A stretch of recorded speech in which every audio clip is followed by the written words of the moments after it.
Sono the HFI Principal Investigator, Jean-Louis Puget.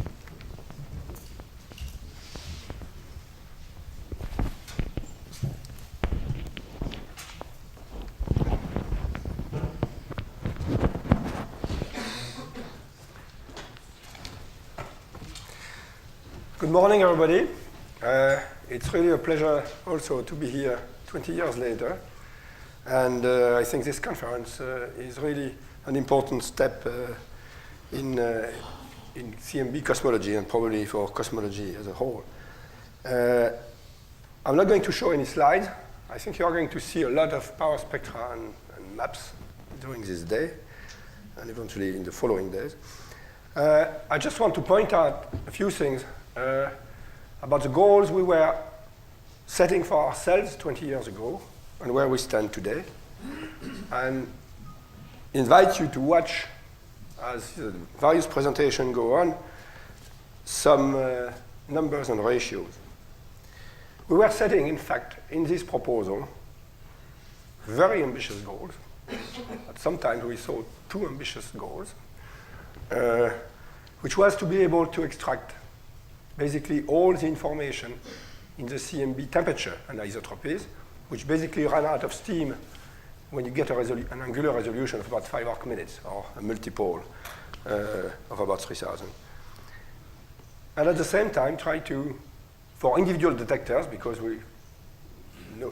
no arrays were available in this frequency range at that time at all, to have detectors which would be photon noise limited, basically down to in the range of the junction between LFI and HFI, around 100 gigahertz. That was a pretty challenging goal, and it set up a number of requirements on the instruments that I'm not going to talk about, but as you can imagine, were pretty tough to meet. Now I think we are there today. We have really reached that.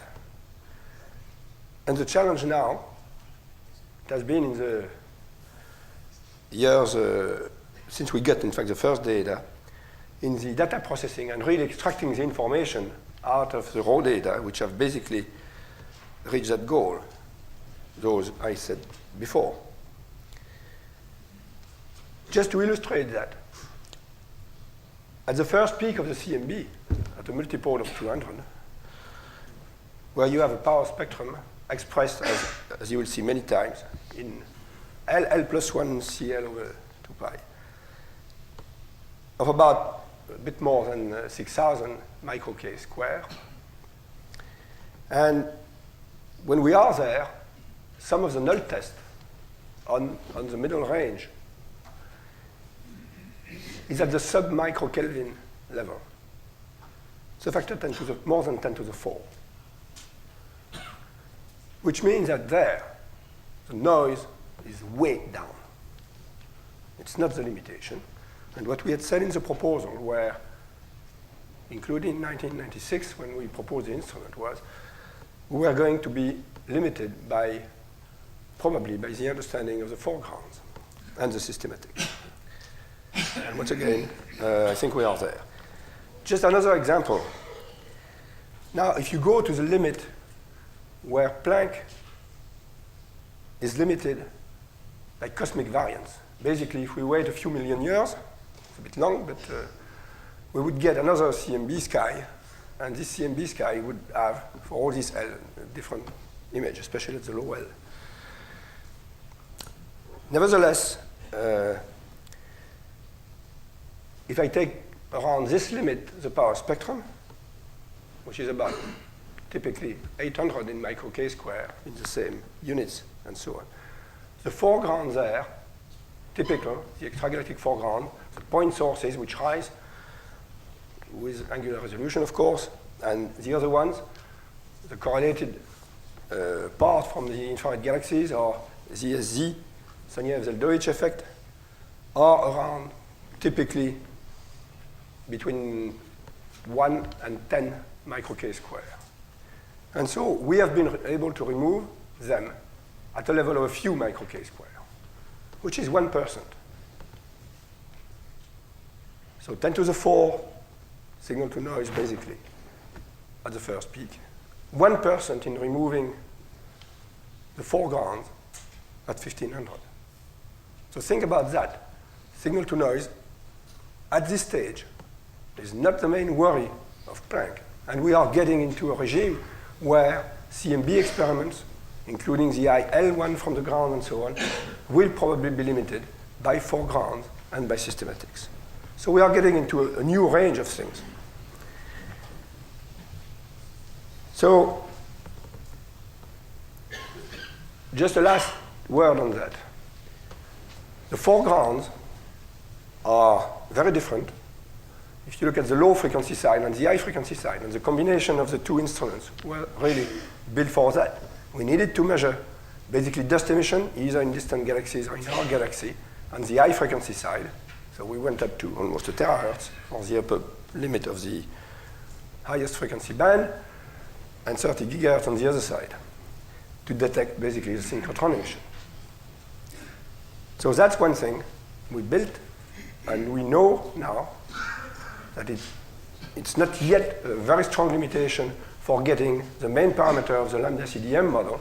It starts being a limitation when we go to extension of the model. So we are reaching that limit. And for polarization, obviously, it's certainly going to be one. Thus, this complementarity is very important. But the other one, which has revealed very important, is the two different technologies. It was not a choice anyway. You could not cover everything with a single technology.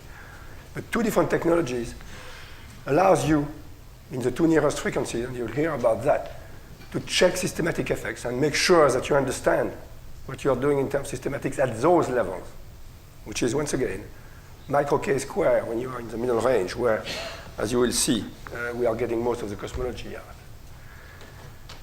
And so in terms of calibration and intercalibration, for example, this played a very important part, and you will hear later this week things about that.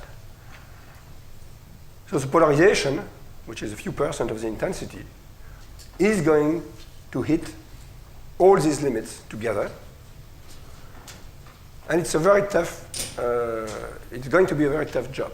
And the reason for which we have used the polarization in a way which might look a bit strange to you is the fact that we know that in the middle multipole range, we have already very good polarization data. We know the polarization data are going to be very important to improve and try to answer some of the questions and anomalies that we are going to discuss here.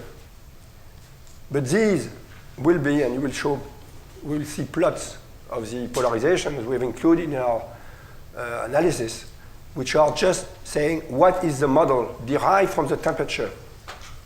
Is looking, when we look at the polarization data, basically you see the spots and the data points just on the line of the prediction. But the interesting information for that is within the thickness of the line. It's not big. So we learned something that polarization is working very well. We are far from being able to use the polarization to do more cosmology, but we will hopefully be next year. So with that, I let the floor to the one who are going to describe much more details. Thank you.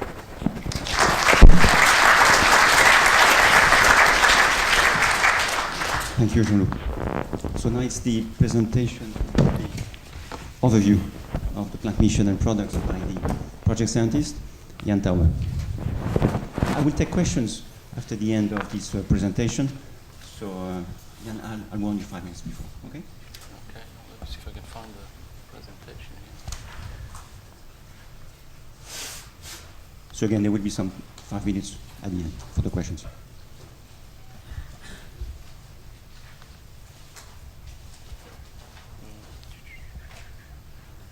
Where is it?